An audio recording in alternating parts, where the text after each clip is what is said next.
નમસ્કાર, હું છું ગોપી ગાંગર અને આપ જોઈ રહ્યા છો નિર્ભય ન્યૂઝ. આપણી સાથે વરિષ્ઠ પત્રકાર જગદીશ મહેતા જોડાયા છે. આપણે આજે સૌથી પહેલા ચર્ચા કરવી છે દાહોદને લઈને, કારણ કે દાહોદમાં બચ્ચુ ખાબડ જે મંત્રી છે, પરંતુ આજે પ્રધાનમંત્રીનો કાર્યક્રમ હતો પણ બચ્ચુ ખાબડ ક્યાંય ન દેખાયા. એટલે ક્યાંક બચ્ચુ ખાબડને હવે ઘરનો રસ્તો બતાવી દેવામાં આવશે.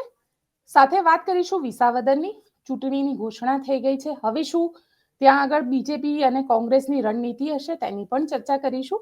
સર, નિર્ભય ન્યૂઝમાં આપનું સ્વાગત છે. જી જી નમસ્કાર. બચ્ચુ ખાબડ આજે ક્યાંય દેખાયા નથી, શું કહેશો સર? એટલે એનો ટાઈમ શરૂ હોતા અબ એના જેવું શરૂ થઈ ચૂક્યું છે. નજીકના ભવિષ્યમાં એટલે વડાપ્રધાન હવે 2 દિવસની ગુજરાતની મુલાકાત પછી વાજતે ગાજતે દિલ્હી જશે. ત્યાં સુધીમાં તે પછીથી નજીકના જ ભવિષ્યમાં સરકારનું રીસફલિંગ એટલે નવેસરથી પ્રધાનમંડળની રચના એ જે છે હાથ ધરવામાં આવશે. અને આજનું જે ઇન્ડિકેશન તમે કહો છો એ ખરેખર એવું બતાવે છે કે બચ્ચુભાઈ ખાબડે હવે બાકીનો સમય જે છે એ પ્રધાનમંડળ પદને ભૂલીને ઘરે વિતાવવાનો રહી શકે.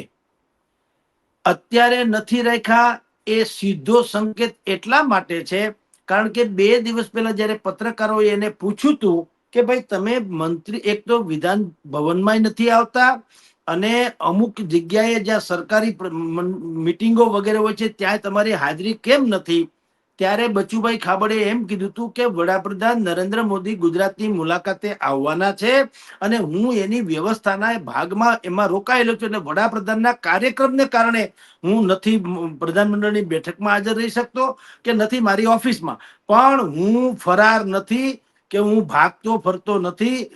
આ જે આક્ષેપો કોંગ્રેસે કર્યા છે એ કોંગ્રેસ જો એ આક્ષેપો સાબિત કરી દે તો હું સંન્યાસ લઈ લઉં. પણ એને જે વાત કરીશું કોંગ્રેસ સાબિત કરી દેતો. ભાઈ, કોંગ્રેસ કોઈ તપાસ સમિતિ નથી કે કોંગ્રેસ કોઈ સીઆઈડી નથી કે સીબીઆઈ નથી. એને એમ કહેવાની જરૂર હતી બચુભાઈ ખાબડ મંત્રીશ્રીએ કે ધારો કે કોંગ્રેસના આક્ષેપ મુજબ મારા પુત્રોએ 80 કરોડ કયો કે 90 કરોડ કયો જે કયો તે, પણ જો એક રાતી પાઈનો પણ ભ્રષ્ટાચાર કર્યો હશે તો કાયદાની તમામે તમામ બારીઓ ખુલ્લી છે. કોંગ્રેસ ફરિયાદ કરી શકે છે અને ગમે તેમ કરીને સરકાર પાસે તપાસ સમિતિ માગી શકે એમ છે. કાયદાનું કામ કરશે અને એમાં અમે દૂધે ધોઈને બહાર નીકળશું કારણ કે અમે કશું કર્યું નથી. પણ દાખલા તરીકે કોઈ પણ પ્રકારની ક્ષતિ જોવા મળશે તો હું પ્રધાનમંડળ તો છોડો મારું જાહેર જીવન ત્યજી દઉં. આવી વાત કરી હોત તો લાગત કે એનામાં કોન્ફિડન્સ છે અને ભ્રષ્ટાચાર નહીં કર્યો હોવાની પણ કેટલીક વાત છે. એને બદલે એના જેટલા જવાબો છે ડિફેન્સમાં છે, રક્ષણાત્મક છે, આક્રમક નથી. એટલે એના મગજમાં એ વાત તો હકીકત છે કે એને અંદેશો આવી જ ગયો હોય કે તમે જે ભ્રષ્ટાચાર કર્યો છે એટલે તો જે આક્ષેપ છે એ કમસે કમ લોક અદાલતમાં તો તમે અપરાધી સાબિત થઈ જ ગયા છો. પેલી અદાલતમાં જે થયું હોય તે થાય. અને આપણે ત્યાં ગોપીબેન એક કરુણા છે, હું ને તમે બેંકનો હપ્તોય ન ભરીએ જ્યારે કે લીગલી લોન લીધેલી છે, લીગલી કોઈ કૌભાંડ નથી, લીગલી લોન લીધી હોય ને બેંકનો હપ્તો ભરવામાં વાર લાગે તો આપણે ઘરે નોટિસ લાગે, આપણો ધજાગરો થાય ને આપણું બધું ત્યાં હાહાકાર મચે. આ પ્રધાનોમાં ખબર નહીં કેમ આપણે એક તરફ એમ કહીએ છીએ કાયદો બધા માટે સરખો, હરામ બરોબર સરખો હોય તો પ્રધાનો ગમે એટલા પૈસા ખાઈ જાય, વિપક્ષો પણ માગણી શું કરે ખબર છે, એને કયો રાજીનામું આપે. એટલે રાજીનામું ઈ કઈ ઈલાજ છે? લાવો લ્યો મને 500 કરોડ આપી દો, લ્યો હું રાજીનામું પત્રકાર તરીકે મારે નથી રહેવું, હોય જાવ દુબઈ ટેસડા કરું. એટલે રાજીનામું કોઈ સજા આપવી જોઈએ ને પૈસા રિકવર કરવા જોઈએ. બે વસ્તુ ખબર નહીં વિપક્ષો શું કામ ખબર? વિપક્ષને ખબર છે કે ભૂતકાળમાં અમે ખાતા હતા, ભવિષ્યમાં ખાઈ શકશો. ભૂતકાળમાં ખાધા હતા જે લોકોએ ખાધા હોય એને, અને ભવિષ્યમાં ખાય એટલે બે અરસપરસ. અરવિંદ કેજરીવાલ કે છે ને એક થાલી કે ચટ્ટે બટ્ટે. તમે જો વિચાર આવા જ કે આક્ષેપ શું કરે, એને કયો રાજીનામું આપી દે. એટલે ભાઈ રાજીનામું તો ખેર આપી દે, પણ આ ખાઈ ગયા અજગરની જેમ ગળી ગયા એનું શું પૈસાનું ઈ કઈ નહીં. અને રાજીનામું આપે એટલે કેસે ન થાય. બોલો આવું તો ક્યાંય હોય? આપણા ઓફિસમાં તમે કે હું કોઈ કાળું ધાળું કરી આપણા શેઠિયા એમ કે ઓકે હાલો જગદીશભાઈ કાઢી મૂકો, પણ કાઢી મૂકો આ પૈસા કટકટાવી ગયા એનું શું? એ તો પાછા વસૂલ કરે કે નહીં? એટલે બિલકુલ. આ આખા કેસમાં અત્યારે વડાપ્રધાનની જાહેર સભામાં બચુભાઈ ખાબડને મંત્રી હોવા છતાંય જે સ્ટેજ ઉપર તક નથી આપવામાં આવી, એ એક બિલકુલ રેડ એલર્ટ છે કે હમણાં પડતા નહીં મૂકે. દાખલા તરીકે તમે લખી રાખજો ગોપીબેન, હવે દિલ્હી જશે નરેન્દ્ર મોદી, અને એવું નહીં બને કે કાલે બચુભાઈ ખાબડને રાજીનામું આપવાની ફરજ પડો, એવું નહીં થાય. નૈતિક રીતે કદાચ બુદ્ધિપૂર્વક ખપાવવામાં આવશે. તમે શું થાય, આમાં બે ઓપ્શન્સ છે. નંબર 1, બચુભાઈ ખાબડ પોતે હવે શહીદ થવા નીકળે, પ્રાણે શહીદ એટલે ઓરિજિનલ નહીં, ઈ એમ પ્રેસ કોન્ફરન્સ બોલાવીને કહે કે ભાઈ મારા પુત્રો ઉપર આ પ્રકારનો આક્ષેપ લાગ્યો છે, આક્ષેપને કારણે ભારતીય જનતા પાર્ટીની સરકાર અને પક્ષ બેયની છબી અમારી તો ખરડાની જ છે, પણ આ બંનેની પણ ખરડાય છે. એટલે જ્યાં સુધી આમાંથી અમે નિષ્કલંક બહાર ન નીકળીએ ત્યાં સુધી મને આ પદ ઉપર રહેવાનો અધિકાર નથી. એવું નૈતિક ફિલોસોફી જેને કહું છું, તે ફિલોસોફી છાંટીને કવિ બહાર નીકળી જશે. એટલે શું થાય, મોઢું બતાવવા જેવા કમસે કમ રે કે ભાઈ જુઓ હજી તપાસ, કારણ કે તપાસમાં શું થવાની આપણને બધાને ખબર છે. અહીં રાજકોટના ટીઆરપી કાંડ થી માંડીને તક્ષશિલા, સુરત થી માંડીને મોરબી સુધીમાં તપાસ ચાલુ જ છે, હજી સુધી કાંઈ થયું નથી. એસઆઈટી જેવી એસઆઈટી નિમાણી તો પણ, એટલે તપાસ ઉપર તો મંત્રીઓને ગળા સુધીનો ભરોસો હોય કે એમાં કઈ થવાનું નથી. પણ નૈતિક રીતે ઉભા રહેવામાં, કાલ સવારે પાછા ચૂંટણીમાં ક્યાંક ઉભું રહેવું હોય તો એની આબરૂ જાઈને કાઢી મૂક્યા હોય તો કેમ ઉભે? એટલે બુદ્ધિપૂર્વકનો ખેલ પાડશે 2-3 દિવસમાં, એવું સંભવ છે કે બચુભાઈ ખાબડ પોતે પ્રેસ કોન્ફરન્સ બોલાવીને નૈતિકતાની રોફ છાંટીને કે નૈતિકતાની ફિલોસોફી ઠાકી અને એમ કહેશે કે ભાઈ આમાંથી જ્યાં સુધી અમે મારા પુત્રો, હાલાકી ફરિયાદ મારી ઉપર નથી, એમ મંત્રી કહેશે કે વ્યક્તિગત મારા ઉપર કોઈ ફરિયાદ નથી, મારા દીકરા ઉપર છે, પણ તેમ છતાં કોઈને નૈતિક રીતે એમ લાગતું હોય કે હું મંત્રી હોવાને કારણે એની તપાસમાં ક્યાંય આડખીલી રૂપ બની શકું એમ છું, એટલે હું અત્યારે સ્વૈચ્છિક રીતે હટી જાઉં છું. આમ કરે તો એની થોડીક શાખ જે છે એ બચી જશે. અન્યથા શું થવાનું?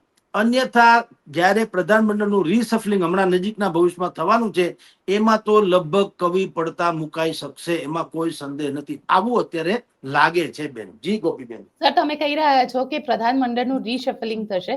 એક જે સમાચાર સામે આવી રહ્યા છે તેના પ્રમાણે BL સંતોષ જે છે એને એક ગુપ્ત મુલાકાત ગુજરાતની લીધેલી છે, અને એવું પણ કહેવાય છે કે સંગઠનમાં પણ ખૂબ મોટા પરિવર્તન આવશે, સરકારમાં પણ ખૂબ મોટા પરિવર્તન આવશે, અને સાથે સાથે જે લોકોની આ પ્રકારની છબી છે, બચ્ચુ ખાબડ હોય કે ભીખુસિંહ પરમાર હોય કે અન્ય નેતાઓ હોય, આ નેતાઓને હાશિયામાં ધકેલી દેવામાં આવશે. આપને શું લાગી રહ્યું છે કે જે રીતે, કારણ કે જે ગુજરાતનું રાજકારણ છે, આ રાજકારણને આપણે ઘણા વર્ષોથી જોયું છે, આપને લાગી રહ્યું છે કે ભાજપને હવે પોતાની છબી સુધારવામાં રસ દેખાઈ રહ્યો છે, કારણ કે ક્યાંક ને ક્યાંક આટલી બધી સીટ છે પણ આજે પણ એ જે છબી છે, જે પારદર્શિકતા હોવી જોઈએ, એ નથી દેખાતી ભારતીય જનતા પાર્ટીમાં. તો ગોપીબેન, એ જ વાત હું કહું છું કે હવે ચહેરા બદલવાથી કાંઈ મેળ નહીં પડે, ચરિત્ર બદલવું પડશે. ભારતીય જનતા પાર્ટીની જે છાપ, અમિટ છાપ જે જનતાની ઉપર હતી, અટલ બિહારી વાજપેયીના વખતના ભાજપની વાત કરું છું, અત્યારે નરેન્દ્ર મોદી વાળા નહીં. અટલ બિહારી વાજપેયીના વખતમાં જેને વિપક્ષો પણ સલામ મારતા હતા ને વેલ્યુ કરતા હતા. નરસિંહ રાવે યુનાઇટેડ નેશનમાં જ્યારે માનવ અધિકારની કાશ્મીરમાં વાત આવી ત્યારે વિપક્ષના નેતા હોવા છતાં અટલ બિહારી વાજપેયીને કીધું, જેમ અત્યારે નરેન્દ્ર મોદીએ વિપક્ષના બધા જ નેતાઓને, શશી થરૂરથી માંડીને ઓવેસી સુધીનાને ઓપરેશન સિંદૂર વિશે વાત કરવા, એટલે કે પાકિસ્તાનને બેનકાબ કરવા, વિશ્વના 33 દેશોમાં 7 મંડળને મોકલ્યા છે, આપણા પ્રતિનિધિ મંડળને. એવું નરસિંહ રાવે અટલ બિહારી વાજપેયીને જીનીવામાં કે સમથિંગ યુનાઇટેડ નેશનમાં ટૂંકમાં મોકલ્યા હતા માનવ અધિકારની વાત કરવા માટે થઈને. કારણ એમાં પણ એક ગરિમા હતી. વિપક્ષ હતા ખરા, અટલ બિહારી વાજપેયી વિપક્ષમાં જ હતા, શાસક પક્ષના આલોચક હતા, પણ એની ભારતીયતા વિશે, એની પારદર્શિતા વિશે, એની નૈતિકતા વિશે, એની દેશ પ્રત્યેની વફાદારી વિશે લેશ માત્ર કોઈને સંદેહ નહોતો. ભારતીય જનતા પાર્ટીએ હવે ઈ કરવાની જરૂર છે, કારણ કે અત્યારે એની શાખ બિલકુલ તળિયે જઈ રહી છે. નાનામાં નાનો કાર્યકર ભારતીય જનતા પાર્ટીનો હોય એ અત્યારે કરોડો રૂપિયામાં આળોટે છે બેન.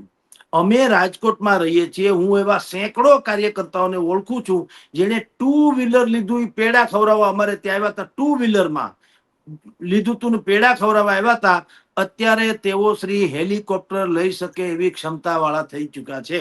ધંધો તો ઈનો ઈ છે, ધંધો તો કઈ છે નહીં. રોજ સવારે જબો પહેરીને નીકળી જાય, રાજા રામ જાણે ક્યાં જાય છે. ગળામાં ખેસ છે, એ સૌથી મોટો એની પાસે બેનિફિટ છે. એટલે ભારતીય જનતા પાર્ટીએ ચહેરા બદલવા કરતા ચરિત્ર બદલવાની જરૂર છે, અન્યથા એનું દુર્ગતિ નિશ્ચિત છે. હવે અત્યારે તમે જેમ કહો છો કે નવું રિસફલિંગમાં ચહેરા બદલશે, એ તો છે જ, એમાં કોઈ સંશય નથી. જે કેટલાક 9-10 મંત્રીઓ નિષ્ક્રિય છે એને કાઢીને એની જગ્યાએ બીજાને, પણ હવે ભારતીય જનતા પાર્ટી બીજાને જે લઈ રહી છે એ પણ દૂધે ધોયેલા એમ નહીં. એને શું છે, એને વોટિંગ પેટર્ન જે છે એમાં મુશ્કેલી ન પડે એવા લોકોને લેવાની વાત છે.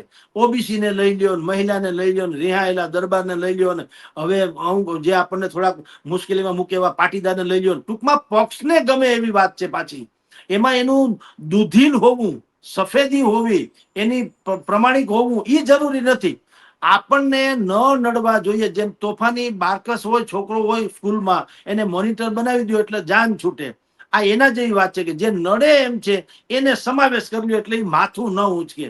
તો એનાથી કઈ ભારતીય જનતા પાર્ટીનું દળદર ફીટશે નહીં. ટાઈમ પાસ થઈ જશે જ્યાં સુધી વિપક્ષ જે છે એ મજબૂત નહીં થાય ત્યાં સુધી. પરંતુ ભારતીય જનતા પાર્ટી એની જે મૂળ ઓળખ જે છે, જનતા જેના માટે ઓળઘોળ હતી એના ભારતીય જનતા પાર્ટી માટે, કે પાર્ટી વિથ ધ ડિફરન્ટ, બીજા કરતા અલગ પ્રકારની પાર્ટી, કે જેમાં પારદર્શિતા હોય, દેશ પ્રેમ હોય, બને ત્યાં સુધી ભ્રષ્ટાચાર ન હોય. નરેન્દ્ર મોદી અત્યારે કહેતા ફરે છે કે હું ખાતો નથી ને ખાવા દેતો નથી. આખી તમે ધાવણા છોકરાને પૂછો તો ખબર પડે હરામ બરોબર એમાંનું કાંઈ સાચું હોય તો. અબજો ખરબો રૂપિયા ખાય છે ને ખાવાય દે છે. સીધી અને રીતે એનું જ તમે ઉદાહરણ બચુ ખાબડ છે. એનું જ આપ ઉદાહરણ જાણો છો, બચુ જેની તો ખાબડ આપણે છે. ચર્ચા કરવા બેઠા છીએ. અને રાજકોટ થી માંડીને ગુજરાતભરમાં તમે મંત્રીઓના તમે અત્યારે જુઓ, અસ્કિયામતો જુઓ એની એટલે ખબર પડે. એટલે ભાઈ તમને એવો કયો જીન હાથમાં લાગી ગયો કે તમે જ્યાં હાથ નાખો ત્યાં જડીબુટી નીકળવા માંડી ગઈ હોય. એટલે એવું કઈ છે નહીં, ખાય છે ભરપૂર ને ખાવાય દે છે, બધું છે. અત્યારે રૂપિયા આપ્યા વગર એક FIR પણ નોંધતા નથી એવી શિકાયતોથી છાપાઓ ભરાઈને પડ્યા છે. તમે સમજી લો. પોલીસ ન પકડે એના પૈસા, પકડે તો મારે નહીં એના પૈસા, એના પછી હળવી કલમ લગાડવાના પૈસા, એના પછી જામીન મેળવવાના પૈસા, એના પછી આ બધા પૈસા જ પૈસા છે, સમજી લો. અને જેટલી દુર્ગતિ અત્યારે છેલ્લા 2-3 વર્ષમાં ખાસ કરીને ભૂપેન્દ્રભાઈ પટેલની સરકારમાં થઈ છે ભારતીય જનતા પાર્ટીની, એટલી દુર્ગતિ ક્યારેય નથી થઈ.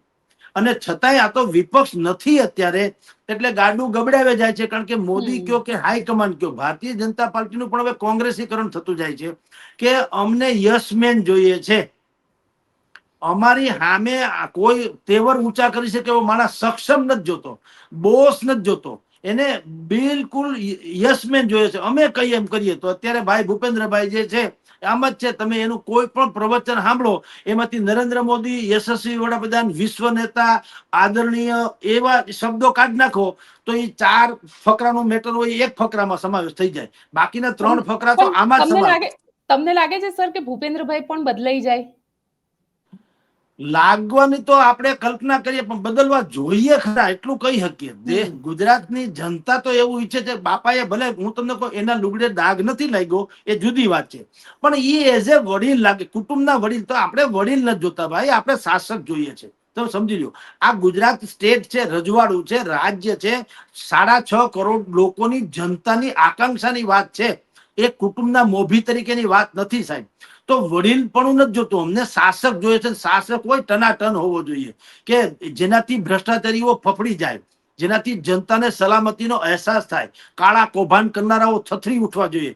એને બદલે કોઈને કઈ પડી જ નથી યાર. નકલી જજ, નકલી પીઓ, નકલી CMO, નકલી PMO, નકલી કલેક્ટર, નકલી મામલતદાર, નકલી ઓફિસ, નકલી માવા મીઠાઈ, નકલી શિક્ષણ, નકલી હાઈસ્કૂલ. અરે શું આમાં અસલી શું છે એ નક્કી નથી. તમે સમજી લો. એટલે ભૂપેન્દ્રભાઈની લુગડે ભલે દાગ નથી, બધી વાત સાચી, પણ ઈ એમને રગસ્યું ગાડું દોડાવે જાય એમ ગુજરાત નથી. આવું આટલું સમૃદ્ધ રાજ્ય, એને જો અત્યારે જેમ નરેન્દ્ર મોદી દેશમાં છે, એમ ધારો કે એવો કોઈ વિઝનરી માણસ મળે તો આ ગુજરાત ક્યાં જઈને પહોંચે. તમે કલ્પના કરો. આ વિકાસ ભલે ઈ કે છે, આંકડાબાજી કરે એ જુદી વાત છે, પણ વિકાસ તો ઠપ થઈ ગયો કહેવાય. ઈ વિકાસનો કોઈ મતલબ નથી. તમે છત જે છે ઈ છતમાં તમે સોનાના નળિયા નાખી દો, પણ પાયો ન હોય તો પાયો ગારાનો હોય તો શું, એ તો પરળીને લોંદો થઈને પડવાનું. મૂળ પાયાના કામ કરવાની જરૂર છે. એક પણ ગરીબ માણસને જ્યાં સુધી ગળા સુધીનો ભરોસો ન હોય કે આ સરકાર મારી માય બાપની જેમ વર્તે છે, ત્યાં સુધી તમામ વિકાસ ઝીરો, એનો કોઈ મતલબ નહીં. અદાણી રાજી થાય કે અંબાણી રાજી થાય એ વિકાસ નથી. એ તો ગમે ત્યાં તમે કહો અહીંયા પ્લાન્ટ નાખી દે, 2-4 આવા શેડ ઉભા કરી દે, 10 ભૂંગળા ખોડી દે, ઠીક છે, રોજગારી બોજગારી સમજ્યા. પણ સવાલ શું છે, ઝૂંપડામાં રહેનારા પરિવારનો વીજળીનો બલ્બ જે ઠરી જવો ન જોઈએ. એની દીકરી ઉપર કોઈ આડી અસર કે નજર કરી શકવી ન જોઈએ. એને બાજુમાં અસ્પતાલ, બાજુમાં શિક્ષણ, સારી રોડ કનેક્ટિવિટી હોવી જોઈએ. માનવ ગૌરવ હણાઈ જાય એટલી હદે આપણું સામાન્ય માણસનું અપમાન થઈ રહ્યું છે. એમાં ક્યાં વિકાસ જેવું લાગે? તમે જાઓ કોઈ પણ, આ તો આપણે તો ઠીક છે પત્રકારો છે, થોડીક ઓળખાણ પીછાણ હોય. સામાન્યમાં સામાન્ય નાગરિકને કહો કે તમે જાઓ જી પોલીસ સ્ટેશને, કોઈ પણ પોલીસ સ્ટેશને, તમને ગાળથી તો પેલા બોલાવવામાં આવે. એટલે અમે ગુજરાતના નાગરિક છીએ, અમારો અપરાધ છે. અપરાધ બીજો હોવો જોઈએ, એને બદલે પેલા તમે નાગરિક સામાન્ય છો એ તમારો અપરાધ હોય એવી તો તમને તિરસ્કૃત ભાષામાં તો વાત કરે છે આટલી હદે. અને કોઈ પોલીસ, તમે પૂછી લો જગતમાં ક્યાંય પણ કે તમને કોઈ ગુજરાતમાં એક માણસ એવો બતાવ્યું એમ કે હા અમારે પોલીસ છે એટલે સારું છે, એ કે ભગવાન બચાવે ભાઈ આનાથી. નહીં કરા તોડબાજી અમારે રાજકોટમાં તમને ગણાય નહીં, વીણાય નહીં, એટલા કૌભાંડો થઈ રહ્યા છે. એકબીજાને દબાવીને અરજી લઈ લે. જગદીશભાઈની વિરુદ્ધની અરજી આવે, જગદીશભાઈને ફોન કરે, તમારી અરજી આવી છે. હવે હું ફફડી જાઉં ને આબરૂ જવાની બીકે કે હું સરેન્ડર થઈ જાઉં એટલે થાય તોડ પાણી. ન થાય તો તમે મને ફીટ કરો એટલે ગામમાં ગધેડો થાય, જગદીશભાઈ પકડાણા, જગદીશભાઈ પકડાણા.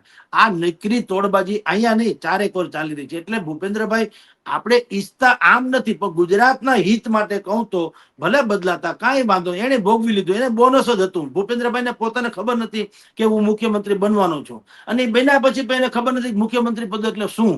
એ તો બિલ્ડર છે, તો ભગવાન એને સુખી રાખે. એને જે થતું એ કરી લીધું હોય છે, અને કાંઈ એને જે કાંઈ ભોગવવાનું હતું ભોગવી લીધું હોય છે. અહીંયા ગુજરાતમાં એક સક્ષમ માણસની જરૂર છે, બિલકુલ વિઝનરી, આવડતવાળો અને બેદાગ એવા માણસની જરૂર છે. તો આ બધી જે આપણી પાસે પ્રાકૃતિક સંપદાથી માંડીને જેટલી પણ ઉપલબ્ધિ છે, ઇન્ટેલિજન્સી જે આપણા દેશમાં રાજ્યમાં છે, એને કંઈક એને પ્લેટફોર્મ મળે ને આપણે વિકાસના હરણફાળ બની શકીએ. જી બેન. સર, સાથે વિસાવદરની પણ એક ચર્ચા કરવી છે, કેમ કે વિસાવદરની અંદર ચૂંટણી તો અનાઉન્સ થઈ ગઈ અને ગોપાલ ઇટાલિયા આમ આદમી પાર્ટીના ઉમેદવાર છે. પણ આ ત્રિપાંખ્યો જંગ, કોંગ્રેસની અંદર સ્થિતિ અત્યારે એવી છે કે પ્રભારી નિમણૂક કરી દીધા, પણ ઉમેદવાર કોણ હશે, વરરાજા કોણ હશે, એ કશું જ નક્કી નથી. જાનૈયા બધા જ નક્કી થઈ ગયા છે. ભારતીય જનતા પાર્ટીમાં પણ સ્થિતિ કંઈક આવી જ છે. ભારતીય જનતા પાર્ટી માટે આ વર્ચસ્વની લડાઈ છે. તમને શું લાગી રહ્યું છે કે જે રીતનું સૌરાષ્ટ્રનું રાજકારણ છે, એ રાજકારણની અંદર વિસાવદરમાં આ વખતે શું થઈ શકે? બેન, આખા ગુજરાત કરતા વિસાવદર જરાક જુદું છે. એના મતદાર જેવી ઇન્ટેલિજન્સી એટલે કે બૌદ્ધિક ક્ષમતા લગભગ નથી એમ કે તો હાલે.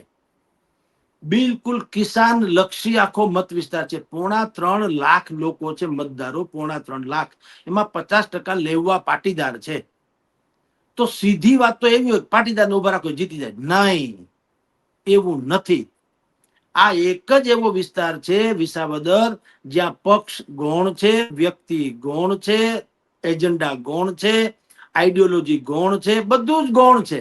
એક માત્ર મુદ્દો છે, આપણું કોણ.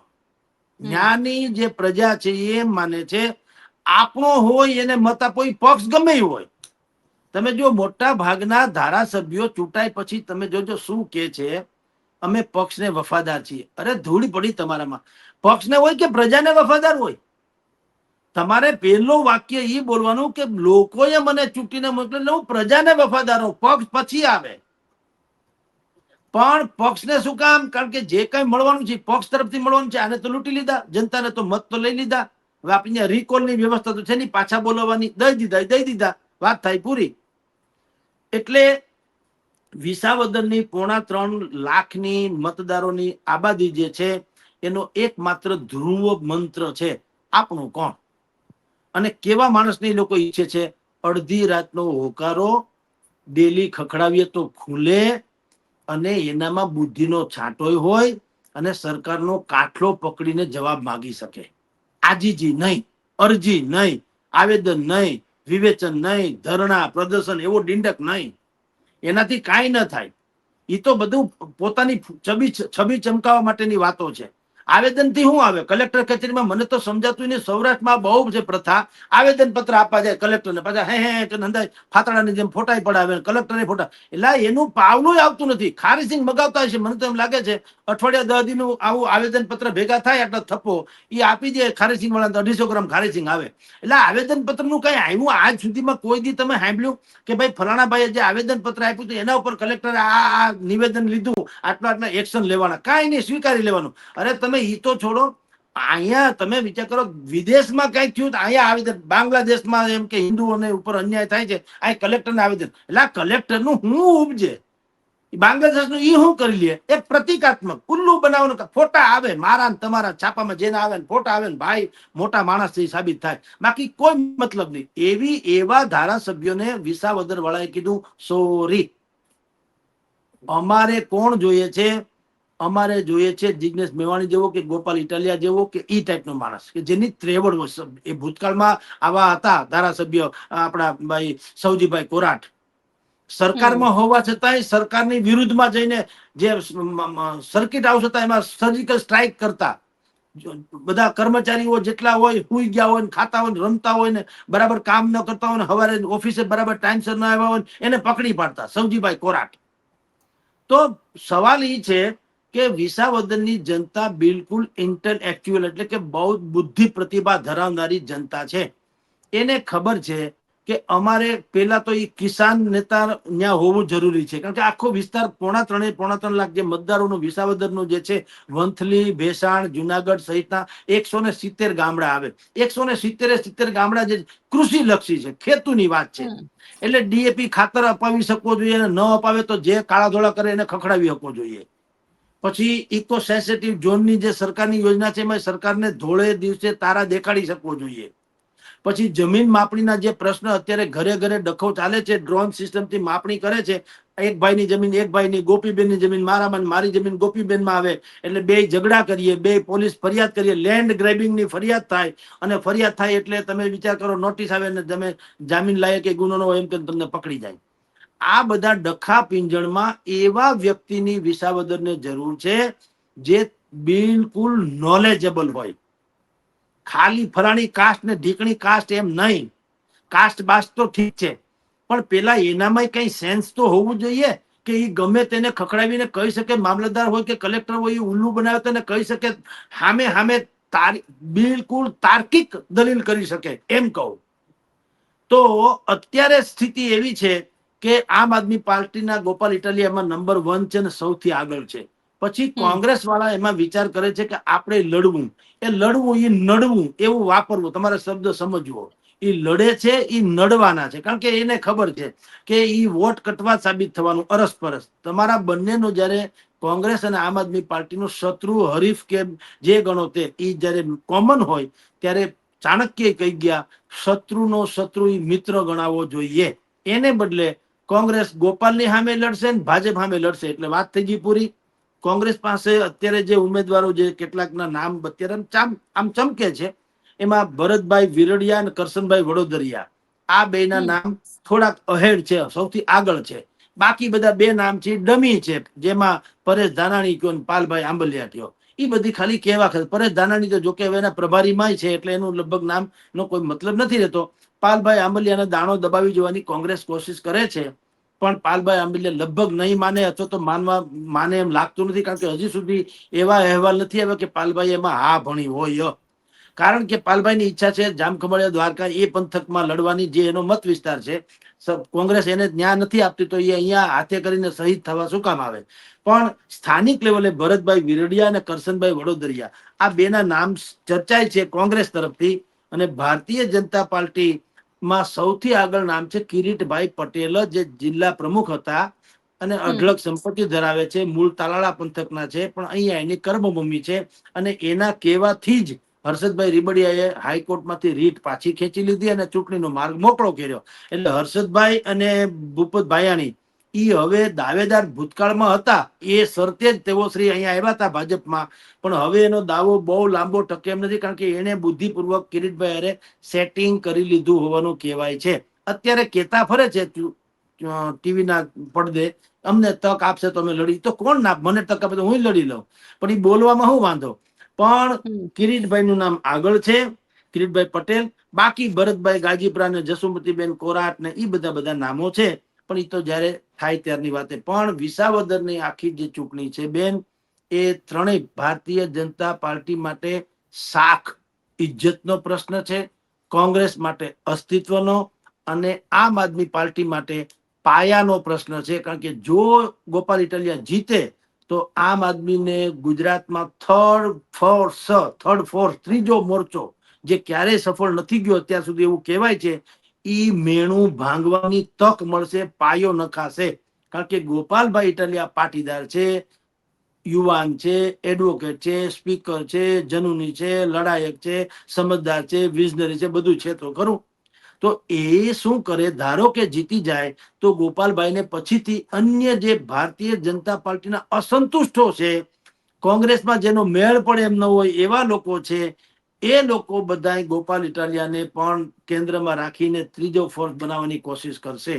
આમ વિસાવદરની ચૂંટણી ભારતીય જનતા પાર્ટી માટે અસ્તિત્વનો શાખનો પ્રશ્ન છે, કોંગ્રેસ માટે અસ્તિત્વનો. કારણ કે જો એ પેટા ચૂંટણી જીતી ન જાય તો એની ઉપર એવું લેબલ લાગે કોંગ્રેસ ઉપર, જો કે એને તો આ કઈ પેલું નથી, પણ એવું લેબલ લાગે કે આખી કોંગ્રેસ ભેગી થઈ એક પેટા ચૂંટણી, આખા રાજ્યની તો છોડો, હમ. એક પેટા ચૂંટણી પણ જીતી શકતા નથી. આખું કોંગ્રેસનું હાઈકમાન્ડ ઉતરી પડે તોય જો એક પેટા ચૂંટણી જીતતી ન હકીતી હોય તો સમજી લો કોંગ્રેસની શાખ કેટલી તળિયા ઝાટક થઈ ગઈ. એટલે એના માટે અસ્તિત્વનો પ્રશ્ન. અને મેં ગોપાલ ઇટાલિયાની વાત કરી, આમ આદમી પાર્ટી માટે ત્યાં પાયો નાખવાનો પ્રશ્ન છે. આમ ત્રણેય માટે થઈને ઉત્તમ કક્ષાની વાત છે. ભારતીય જનતા પાર્ટી 3 દશકાથી ગુજરાતમાં શાસન ઉપર છે. હવે જો ઈ સામ દામ દંડ ભેદ બધું પોતાના હાથમાં છે, તળિયાથી નળિયા સુધીનું બધું એનું સામ્રાજ્ય છે, છતાં અને ભાજપનો ગઢ હોવાનું કહેવાય છે વિસાવદર. એકાદ બે ને બાદ કરો અપવાદરૂપ આમ આદમી પાર્ટી અને કોંગ્રેસ, એને બાદ કરો તો લગભગ ભાજપનું 2016 થી 17 થી શાસન રહ્યું છે અત્યાર સુધીમાં. ઈ જો જીતે નહીં તો ભારતીય જનતા પાર્ટીને તિરસ્કાર કરનારી જનતા કેવી છે એનો પણ આંક નીકળી જાય. કે જો કોઈ ગોપાલ ઇટાલિયા જેવો સક્ષમ ઉમેદવાર મળે તો ગુજરાતની પ્રજા ભારતીય જનતા પાર્ટીમાંથી ખસી અને બીજે ક્યાંક જવા તૈયાર છે. આનો મેસેજ આવો જાય. આમ તમે ત્રણેયની દ્રષ્ટિએ જુઓ તો આ ચૂંટણી એટલે વિસાવદરની ચૂંટણી બિલકુલ માઇલસ્ટોન સાબિત થવાની બેન. જી ગોપીબેન. સાથે સાથે કારણ કે ગોપાલ ઇટાલિયાએ એક આમ આદમી પાર્ટીના પેજ ઉપર એક વિડીયો મૂકવામાં આવ્યો છે, અને આ વિડીયોની અંદર ગોપાલ ઇટાલિયા કેશુબાપાને પગે લાગતા હોય, કારણ કે એઆઈ જનરેટેડ વિડીયો છે.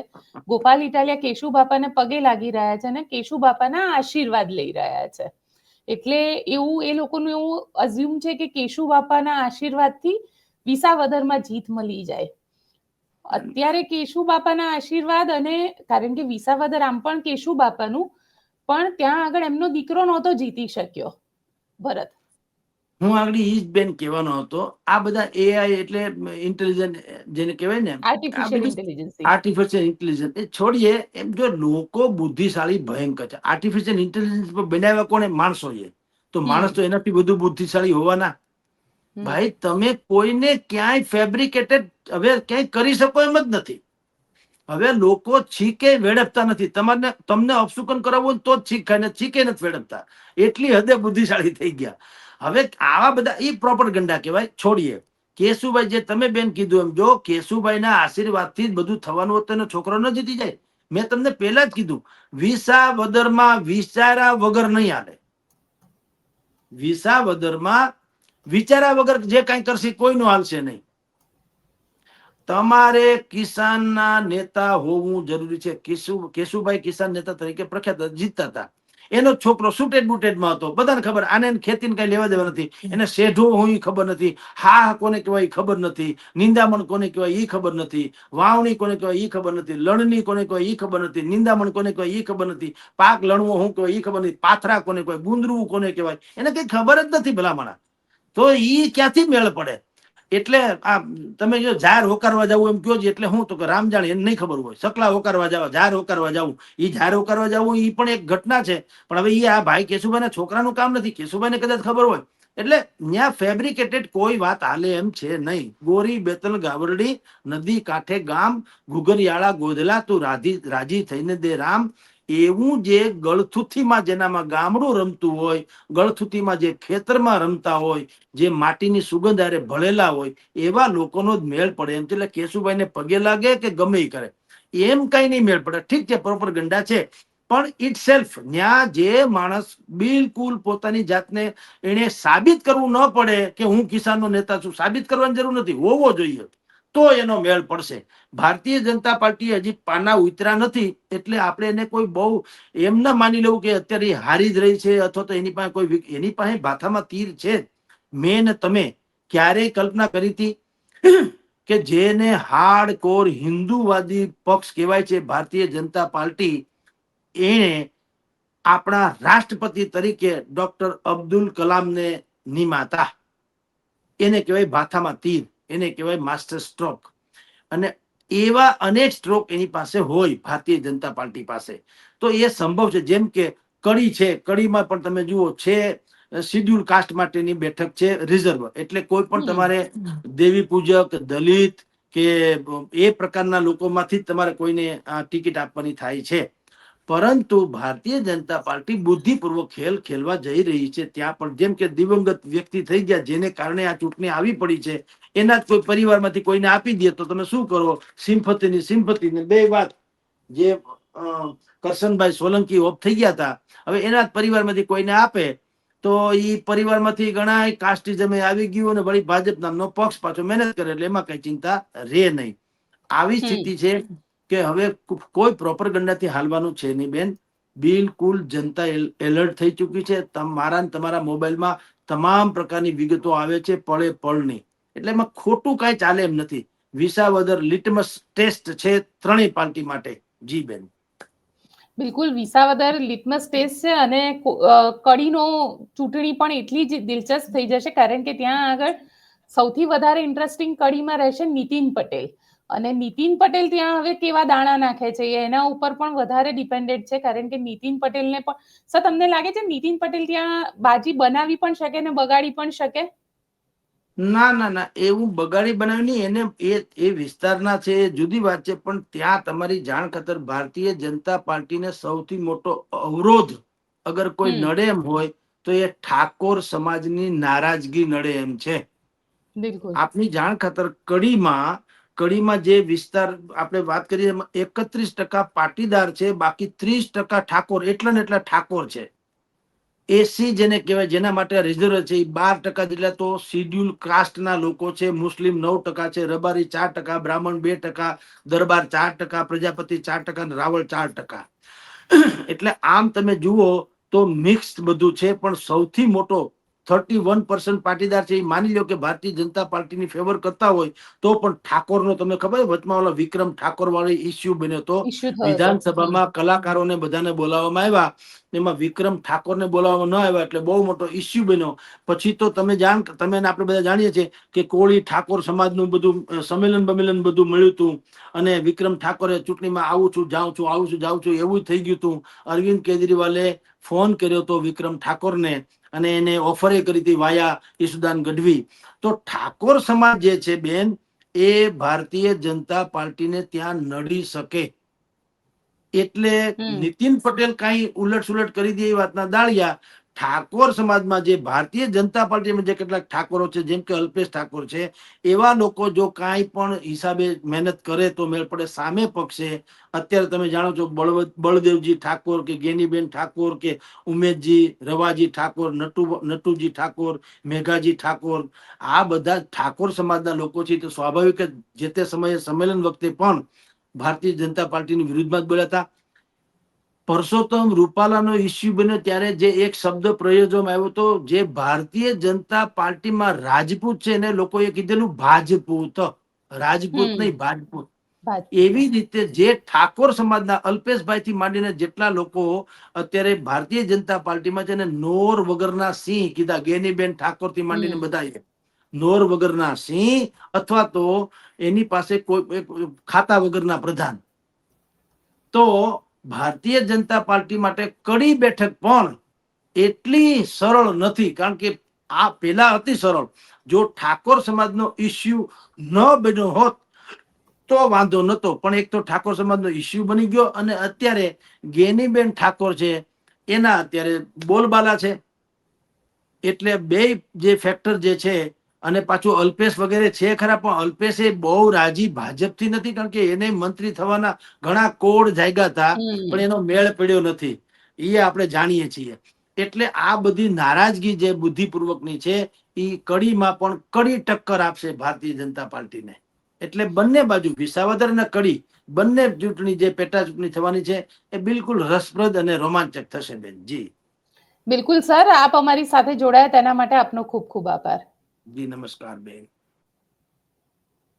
તો આપ શું વિચારો છો કોમેન્ટ બોક્સમાં ચોક્કસથી લખીને જણાવજો, અને અમારી ચેનલ નિર્ભય ન્યૂઝને લાઇક, શેર અને સબસ્ક્રાઇબ કરવાનું ભૂલશો નહીં. આભાર.